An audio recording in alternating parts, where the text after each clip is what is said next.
बिस्मिल्लाहिर्रहमानिर्रहीम। अस्सलाम वालेकुम रहमतुल्लाहि वबरकातुहू। और मेरे यूट्यूब फैमिली, आप कैसे? आई होप आप सब खैरियत से ही होंगे। अल्लाह जहाँ रहे आबाद रहे, खुश रखे। मेरे इंडियन भाई, हिंदू भाई, सिख भाई, नमस्ते, सत श्री अकाल। जहाँ रहें आबाद रहें, अपने बच्चों में खुश खुर्रम रहें। जी, मॉर्निंग हो चुकी है और सुबह से शाम तक की रूटीन आपसे शेयर करूँगी। तो हम अब नाश्ता करने जा रहे हैं और मैंने दूसरे चूल्हे पर भी काले छोले जो होते हैं वो उबालने के लिए रख दिए हैं। इंशाल्लाह उसका तो चाट वगैरह बनाऊंगी, या छोलों की जो वो बनते हैं, छोले खाने वाले जो होते हैं फ्राई करके, वो बनाऊंगी इसको मैं।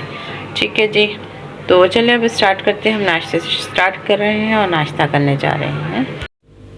माय यूट्यूब फैमिली, अब थोड़ी सी मैंने दाल चढ़ा दी है, थोड़ी सी मैं चावल भी बना लूँगी। तो मैंने ये दाल चढ़ा दी है, इसमें मैंने उसको मूंग की और मसूर की मिक्स दाल चढ़ाई है मैंने। इसमें थोड़ी सी लाल मिर्च पिसी हुई थोड़ी सी डाली है, ज़्यादा नहीं, और थोड़ी सी कुटी मिर्च डाल दी। अब इसमें अदरक लहसुन डाल के, हरा धनिया और एक हरी मिर्च डाल के इसको पकाने रख दूँगी।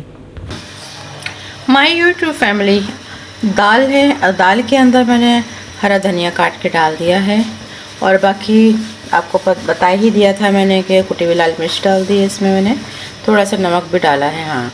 और अब मैं हरा धनिया डाल के अब इस और अदरक लहसुन भी डाला है। बहरहाल आपको तो पता है क्या क्या चीज़ें डलती हैं, अगर मैं भूल भी जाऊँ तो आपको सबको पता है कि क्या है। अच्छा, ये दाल मैंने चढ़ा दी है। अब इसमें एक छोटा सा मतलब आधा टमाटर भी काट के मैं डालूँगी, थोड़ा सा ये उबाल आ जाए इसके अंदर, तो फिर मैं इसमें एक टमाटर आधा तो मतलब काट के इसमें भी डाल दूँगी मैं। बाकी के थोड़े से चावल बनाऊँगी मैं और रोटी जो है वो बना लूँगी। और कल आपको पता है गोश्त और चुकंदर मैंने बनाया था। माय यूट्यूब फैमिली, कल मैंने बहुत सारे कपड़े धो के डाल दिए थे, यानी कि मैं तकरीबन शाम के टाइम मैंने कपड़े धोए थे और अभी सुबह तक ये सारे सूख चुके हैं। अब मैं इनकी तह लगा कर रखूँगी, अलमारियों में सेट करूँगी, क्योंकि अभी मुझे मतलब मैंने खाना बनाने के लिए तो रख दिया है। सिर्फ मेरे चावल रह गए हैं जो मुझे चावल उबालने हैं, और थोड़ी सी रोटी बना लूँगी, थोड़ी सी रोटी भी बनानी है मुझे। तो अब यही चल रहा है सिलसिला काम का, जो सुबह से शाम तक की रूटीन का। तो व्यूअर्स, कल मैंने आपको अपने वालिद के तमाम स्टोरी बताई थी कि मेरे पापा कश्मीरी थे, अम्मी पाकिस्तानी यानी उर्दू स्पीकिंग। हम लोग भी उर्दू स्पीकिंग यानी उर्दू बोलने वाले लोग हैं हम लोग भी, लेकिन हम कहलाएंगे ददियाल से कश्मीरी, लेकिन हमें कश्मीरी नहीं आती है। तो कश्मीरी आती नहीं है, हमारे फादर ने हमसे नहीं मतलब लैंग्वेज जो है उस लैंग्वेज में बात नहीं की। और मेरे जितने भी इस्लामाबाद से और एबटाबाद से पापा के रिश्तेदार आते थे यानी ददियाली कोई आते थे, तो वो कश्मीरी में बातें करते थे आपस में, और कश्मीरी में बातें करते रहते थे। हमसे मुंह देखते रहते थे कि ये कौन सी लैंग्वेज है और किस तरह से बात ये लोग आपस में कर रहे हैं।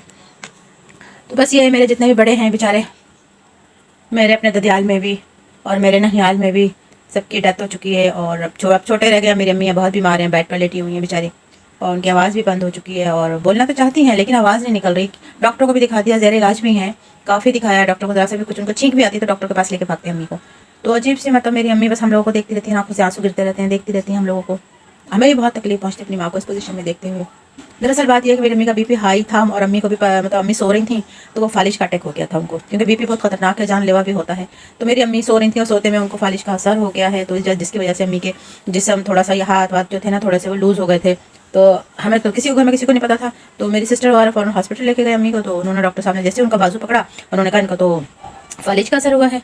तो कहा फालिज का असर, कहेंगे जी हाँ इनको तो फालिज का असर हुआ है। लेकिन हमने क्या क्या हम लोग तो वहीं पर ही होते हैं, अम्मी के साथ होते हैं, तो हमें तो पता ही नहीं चला। तो कहेंगे नहीं, हो सकता है वो सो रही होंगे, बीपी शूट कर गया इनका और सोते में इनको फालिज। जब से अम्मी जो है बेचारी मेरी एक तो इतनी कमज़ोर हो गई, सिर्फ हड्डियाँ नजर आ रही मेरी अम्मी के जिसम पर, और इतनी सेहतमंद थी जैसे मैं हूँ ना माशाल्लाह। शक्ल सूरत आप मेरी देख रहे होंगे, मैंने 2-3 बार सामने भी आप लोगों के आई हूँ। तो मेरी अम्मी ऐसी गोरी चिट्टी सी सुर्ख गाल और बहुत प्यारी मेरी अम्मी, तो बहुत प्यारी सी अम्मी। तो अब अम्मी का हाल जो है हम देखते हैं, लगता है बुढ़ापे में तो सबका ऐसे ही हाल होता है, कोई खूबसूरती नहीं रहती है। लेकिन ये है कि बुढ़ापे में जब जाता है ना तो ऐसी पोजीशन में आ जाता है जब अपने आप ख्याल नहीं रखोगे खाने का पीने का। मेरी अम्मी परहेज़ बहुत करती थी, अम्मी गोश्त नहीं खाती थी, अम्मी बिरयानी है कलेजी, हालांकि इतने शौक से मेरी अम्मी जो है कबाब बनाती थी, और कौरमा और बिरयानी पसंदे कोफ्ते, सारे मुश्किल वाले जो काम होते हैं इसमें ज़्यादा मेहनत होती थी। मेरी अम्मी मेहनत वाला बहुत काम खाने में बनाती थी। तो अब वो बेचारी बस देखते हैं तो दुख होता है, तकलीफ होती है कि हम उनके सामने दुखी का इजहार इसलिए नहीं करते हैं कि उनको एहसास ना हो कि मैं इस पोजीशन में हूँ। लेकिन हम अम्मी से ही कहते हैं अम्मी आप में बहुत हिम्मत है, आप बहुत हिम्मत वाली हैं, आप बहुत अच्छी हैं। हम हर वक्त अम्मी को ऐसी बातें करते हैं ताकि उनका हौसला बढ़े और उन्हें अपने आप को महसूस ना हो कि मैं इस पोजीशन में हूँ।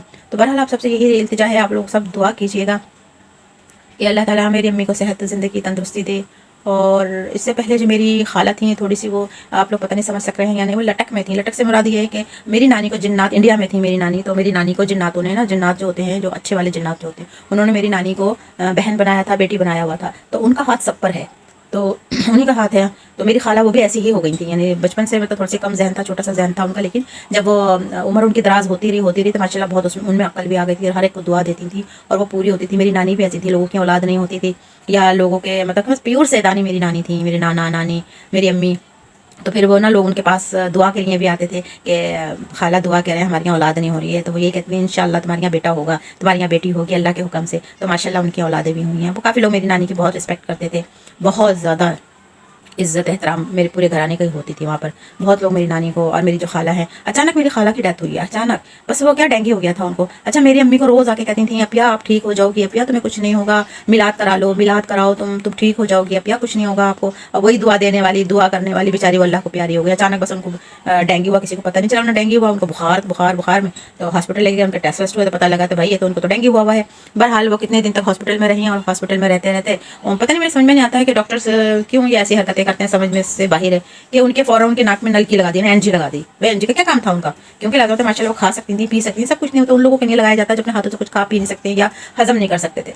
बहरहाल मेरी खाला को उन्होंने एनजी लगा दिया। एनजी लगाते ही काफ़ी देर बहुत तकलीफ हो रही, इतनी मुश्किल मतलब था एनजी डालना नाक के अंदर, कितनी चीखें मारती होंगी, कितने लोग चीखते चिल्लाते होंगे, क्योंकि तो इनका तो नर्सों का डॉक्टरों का तो काम ही यही होता है ना, इनके दिलों में बदसख्ती आ जाती है। वो जैसे एक होना चाहिए रहम या है इनको, हम देखते तकलीफ होती है हमारा दिल बैठने लगता है कि नहीं नहीं इनको तकलीफ हो रही है ना, इस तरह से हम लोग कहते हैं ना। डॉक्टर नहीं करते, डॉक्टर कहते हैं नल की लगा दें, ये कर दें वो कर दें। तो मेरा खाला के एनजी लगा दी और एनजी लगाने के बाद बहुत तकलीफ में थी, इतनी तकलीफ में थी आप यकीन कीजिए कि इतना सा पानी तक नहीं पी रही थी। वो कहती नहीं पीऊंगी पानी में, मेरे बहुत तकलीफ है गले में हलक में ना। वो लगता था किस तरीके से उन्होंने एनजी डाली थी, अल्लाह रहम करे। तो उनका पूरा गला वाला अंदर से छिला हुआ था, क्या था वो यकीन कीजिएगा। मेरा ख्याल से तकरीबन तकरीबन 21 दिन तक उन्होंने कुछ भी नहीं खाया था, पानी से पीते हुए डर रही थी कि मैं नहीं पीऊंगी, मेरे गले में दर्द है, तकलीफ है। चीखती थी कि नहीं मुझे कुछ खाना भी नहीं है, इस तरह से चीखती थी। ऐसे उन लोगों ने ऐसे एनजी लगाई थी कि बहुत तकलीफ में थी। बहरहाल फिर वो मेरी जो खाला थी दूसरी छोटी, उन्हीं के पास वो रहती थी, वो यखनी वगैरह लेकर गए कि भाई यखनी वगैरह इनको पिलाना है। तो उन्होंने कहा आप यहाँ रख के चली जाइए, इमरजेंसी में थी ना, आप यहाँ रख के चले जाए, हम लोग पिला देंगे इनको। आप यकीन कीजिए मेरी खाला दूसरे दिन गई है, रात को देखकर आई है। मेरी खाला दूसरे दिन गई है तकरीबन 12-1 बजे उनको देखने के लिए, तो यखनी ऐसी की ऐसी रखी हुई थी। उन्होंने यखनी यानी पानी था सिर्फ यखनी का कि वो कुछ भूखी है 2 दिन से 3 दिन से, खिलाओ ये इसके जरिए हम दे दें, मगर वो ऐसी रखी थी और ऐसे रखे रखे वो पता है खराब हो गई थी। तो देखें ऐसे भी नर्सें और ऐसे हॉस्पिटल और ऐसे डॉक्टर्स भी होते हैं लापरवाह, उन्हें तो अहमियत नहीं होती इंसान की। मरे तो मरे, उनका क्या है, मगर जिसका जाता है ना उनको तकलीफ पहुंचती है। मेरी खाला बहुत जल्दी 22-23 दिन लगे थे शादी से पहले ही मेरी खाला रात को सो रही थी, सुबह उठ ही ना सकी, इस तरह से उनकी डेथ हो गई। बहुत दुआएं देती थी और मेरी अम्मी को भी बहुत दुआएं देती थी अपिया कुछ नहीं होगा आपको, सही हो जाओगी, क्योंकि उनको बात भी सही करने नहीं आती थी, क्योंकि वो एक लटक में थी, बच्चा जहन था उनका। तो बस ये कहती हैं अपिया आप सही हो जाओगे, अपिया आप सही हो जाओगे। मेरी अम्मी को उनका भी दुख है। पर हल अल्लाह मेरी खाला को जन्नत फिरदौस में जगह दे, जो चले जाते हैं वो हमेशा याद रहते हैं। माय यूट्यूब फैमिली, अब मैं जल्दी जल्दी से कपड़े हैं, मेरे बच्चे के सारे पजामे हैं जो जल्दी जल्दी मैं तय करके रखूं, क्योंकि मेरे पास बहुत काम है और अभी मुझे घर पे देखना है ना, सारे काम काज फैला हुआ है। फैला हुआ क्या नहीं है, मतलब झाड़ू पोछा तो मेरा हो चुका है, अब बस अब खाना दोपहर का पकाना रह गया है। तो मैंने सोचा कि मैं 2-3 दिन से कभी चिकन खा रही हूँ कभी बीफ खा रही हूँ ना, तो आज मैंने दाल बना ली है। मैंने कहा दाल बना ली थी, मूंग मसूर की दाल बना लूँगी, थोड़े से चावल बनाऊँगी, तो ये हमारा दोपहर का तो इंशाल्लाह हो जाएगा। और इंशाल्लाह अगर हो गया तो कल मैं फ़िश बना लूँगी, फ़िश ग्रेवी बना लूँगी मैं, तो वो भी बनाना है मुझे, तो कल वो बना लूँगी। कुछ सोचना पड़ता है क्या बनाना है क्या बनाना है, एक दिन पहले मुझे सोचती हूँ मैं, फिर ना एक दिन पहले सोच के फिर मैं दूसरे दिन काम करती हूँ। अगर जो चीज़ घर में नहीं मौजूद होती है तो फिर मैं मंगवाना पड़ता है मुझे, फिर मंगवा लेती हूँ मैं जल्दी से हस्बैंड से ना।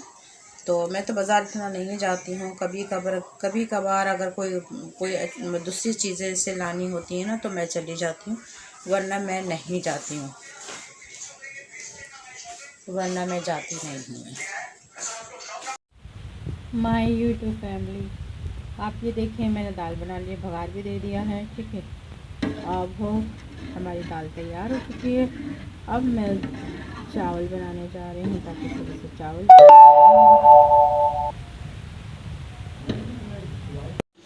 माय यूट्यूब फैमिली, अब हमारे ये अनार है, अनार लेकर आए हैं। अनार बहुत अच्छे माशाल्लाह आ रहे हैं, तो अनार का इस्तेमाल ज़रूर कीजिएगा। अनार रोज़ खाइए, एक अनार तो ज़रूर रोज़ खाइए आप। तो क्योंकि मैं भी एक मरीज़ हूँ, तो मेरे लिए भी मुझे भी कहा गया है कि तुम एक अनार रोज़ खाओ। तो मैं कोशिश करती हूँ, लेकिन ये कि मैं खाने पीने की ज़रा उसकी भी चोर हूँ कि मैं जैसे दिल नहीं चाहता ना, जैसे अगर मेरा पेट भरा हुआ होता तो मैं बिल्कुल भी नहीं, कोई चीज़ भी नहीं खाती। कुछ भी मेरे आगे कोई रख देगा ना कि ये खा लो वो खा लो, मैं नहीं खाती। क्योंकि जब भूख लगे तभी इंसान को खाना चाहिए, बग़ैर भूखे कोई चीज़ नहीं खाना चाहिए। वो भी बीमारी है कि बग़ैर भूख के आप खा जाओ, उसको फिर बाद में प्रॉब्लम होती है। जब आपका मैदा मांगे खाने के लिए तब आपको खाना चाहिए। तो ये बहुत अच्छी चीज़ है अनार। और अनार में तो आपको पहले मैंने बताया था, इसमें एक दाना जन्नत का होता है, उसमें ही शिफा होती है। तो पूरा अनार खाइए, रोज़ खाइए, एक अनार खाइए और आपको फ़ायदे जिस्मानी होंगे इंशाअल्लाह। माय यूट्यूब फैमिली, आपकी देखें शाम की चाय मैं पी रही हूँ। और एक टिप मैं आपको ज़रूर बताऊँगी, वो ये है कि हमारे जिस्म में जगह जो दर्द उठते हैं, कमर में, जिस्म में, हाथ में, कहीं पर भी हमारी तकलीफ़ होती है, टी से उठती हैं, तो विटामिन बी की कमी से होती हैं वो। तो उसके लिए आपने बादाम का ऑयल है, या तो दूध में डाल के एक चमचा पी लें या चाय में डाल के पी लें।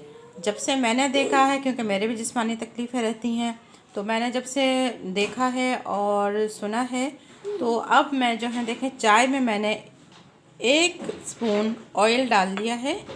ये देखें बादाम का, ठीक है, बादाम का ऑयल मैंने डाल लिया है और ये अब मैं पी रही हूँ। और तो आप भी ज़रूर पिएगा। और दूसरा ये था कि अगर आपका चेहरा बहुत ज़्यादा ख़राब हो रहा है, क्योंकि चेहरे पे भी आपको पता दाग धब्बे झाइयाँ पड़ जाती हैं, तो ये बादाम का ऑयल बहुत अच्छा है। आप रात को सोते टाइम अपने चेहरे पे बादाम का तेल लगा के सोएं, अपने हाथों पे लगा कर सोएं। इससे आपके चेहरे पे निखार भी आएगा और आपका चेहरा चमकता हुआ दिखेगा। तो जो मैं भी यही करती हूँ, क्योंकि जो मैं करती हूँ वो मैं आपको बता रही हूँ, मैं वो चीज़ नहीं बताती हूँ जो मैं नहीं करती हूँ। तो प्लीज़ ज़रूर आप ट्राई ज़रूर कीजिएगा, माशाल्लाह आपको फ़ायदा पहुँचेगा। अल्लाह ताला आपको शिफा कामिला अता फरमाए, मुझे भी शिफा दे। तो अब मेरे चाय का टाइम है, ये चाय में मैंने 1 स्पून डाल दिया है बादाम का तेल। तो अब हम चाय पीने जा रहे हैं। इब्राहिम जो है, इनको नई बाइक दिलाई थी इनके अब्बू ने। इनको तो शुरू से शौक़ है, ये तो खिलौने भी खोल के टायर अलग अलग कर देते हैं, तो इन्होंने इसका भी हशर ख़राब कर दिया है। देखें, ये हर चीज़ खोल के इसको पता नहीं क्या क्या करते रहते हैं ये जनाब। ये पता नहीं क्या क्या, देखें सारा इसकी बैटरी सब निकाल दिए बैटरी निकाल दी है सारी नहीं बुरी बात बेटा, नो नो।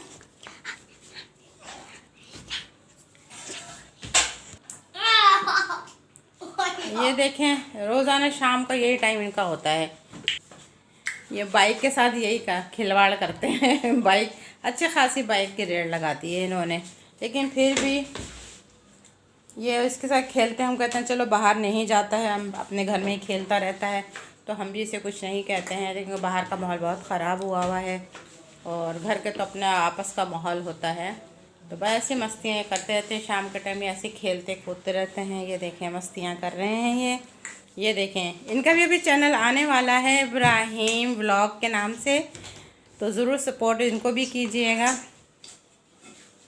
ये देखें मस्तियाँ इनकी माय यूट्यूब फैमिली, मैं रोटी बनाने जा रही हूँ और मैं बना भी रही हूँ। तो रोटी हमारी है, अब समझे सुबह से शाम तक की जो रूटीन मैंने आपसे शेयर की है, ये मेरा आखिरी यानी लास्ट रोटी बनाना है जो मैं आपके साथ शेयर कर रही हूँ। क्योंकि रात को फिर बहुत टाइम हो जाता है और मुझे भी अपलोड भी करना पड़ता है ना, तो इसलिए मुझे जल्दी में अपने काम निपटा के तो इंशाल्लाह फिर मैंने अपलोड भी करना है।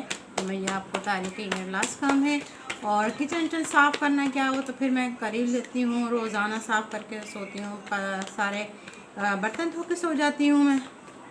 तो अब बस सिर्फ मैं अब ये रोटी बना रही हूँ। तो व्यूअर्स, जैसे कि मैंने आपको बताया था बादाम के तेल का, तो उसके लिए ये था कि जैसे जिस्मानी बहुत तकलीफ़ें इंसान को हो जाती हैं, तो आप अपने पूरे जिस्म पे मालिश करें, इसकी मालिश किया करें बादाम के तेल की। इससे आपके तमाम जोड़ों के दर्द, जिस्म के दर्द, जहाँ जहाँ तकलीफ़ें होंगी, दर्द होंगे, वो उससे माशाल्लाह आपको बहुत अच्छा सा रिलीफ मिल जाएगा। और इसके अलावा यह है कि आप पिएं भी, और पीने से भी आपको फ़ायदा होगा। और चेहरे पे, फेस पे, मतलब आप इसको लगाएं भी, इससे भी आपको बहुत फ़ायदा होगा। क्योंकि हमारे जिस्म में विटामिन बी यानी 12 की कमी हो जाती है, उसकी वजह से हमारे जिस्मानी तकलीफ़ें शुरू हो जाती हैं और चेहरा भी बहुत ज़्यादा ख़राब होने लगता है। तो प्लीज़ आप ज़रूर इसको ट्राई ज़रूर कीजिएगा, यह फ़ायदेमंद है, नुकसान वाला कोई काम नहीं है। और मैं कभी भी अपनी फैमिली को नुकसान वाली चीज़ नहीं बताऊंगी। जिससे मुझे फ़ायदा होता है मैं वही बताती हूँ, इससे ज़्यादा मैं कुछ नहीं बताती हूँ। तो आप ज़रूर ट्राई कीजिएगा बादाम का तेल को। अच्छा जी, ये मेरा लास्ट अब रोटियाँ बना के, और मैं अब आपको अल्लाह हाफिज़ कहूँगी। और मैं अब इंशाल्लाह कल मॉर्निंग में फिर आपसे हर काम को शेयर करूँगी और आपको बताऊँगी। तो जब तक के लिए मैं इजाज़त चाहूँगी, राबी शेख को इजाज़त दीजिएगा। अल्लाह हाफिज़।